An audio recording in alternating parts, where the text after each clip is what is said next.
কে বাপ্পারাজ, আমি তো তোর কাছেই যাচ্ছিলাম, আমার হাদিয়া কো। তুমি তো খালি হাদিয়া হাদিয়াই করো, এবার কেমন কাম খান হবে নি? কাম অভিনী মানে ফাইনাল। মিয়া কেবি দেখা যায়। কি দেখা যায় কি, একবারে লাইকা ফেল, বাদিনীর মিয়া কুমলা কুমলা। এ পাগল, বাদিন না কোনো কুমলা হয়, বাদিন মিয়া হলো জুস না হয়। সে জোৎস্নার দিনকার আছে, এখন আনারস কুমলা আপেল লিচু সেই সবটা দিন, এ বুঝছিস? এটা বর্ণনা দেও। বর্ণনা শুনবি, মিয়া হচ্ছে লম্বা করে খাটো, ফর্সা করে কালো, খারাপের পর সেই রকম ভালো, আর জোৎস্না রাত্রি ইহাবারে আমাবস্যির আলো। কালা টকটকি। আমি কালা মিয়া বিয়ে করে পারবো না।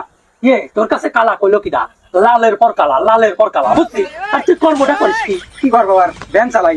বেন চালাতে দুই ঠাকামো সীতাটা পাটিয়াটা বগলে করি যা, তার ভিতর আমার উদ্দেশ্য। কামটা করা যাবে কত ভাই। ঠিক আছে, যা, ওয়ালাইকুম আসসালাম। অটো পাত্র কি রেডি হলো? হ্যাঁ, একবারে রেডি। তো কেরম? কিরকম মানে কি, একের পাত্র, নিজস্ব গাড়ি আছে, তুমি পাইলটও মনে করি পারো, তার গাড়ি সে নিজেই চালায়। তুমি খালি হাদিয়ার ব্যবস্থা করো, দেখপেট টেকপেট যাওয়া লাগবেন নি, যা ব্যবস্থা আমি করতেছি, তুমি খালি হাদিয়ারে দাও। আসলে ছেলে কিন্তু পাইলট, হ্যাঁ যাও, চেষ্টা করে নামে আছে। বাইগান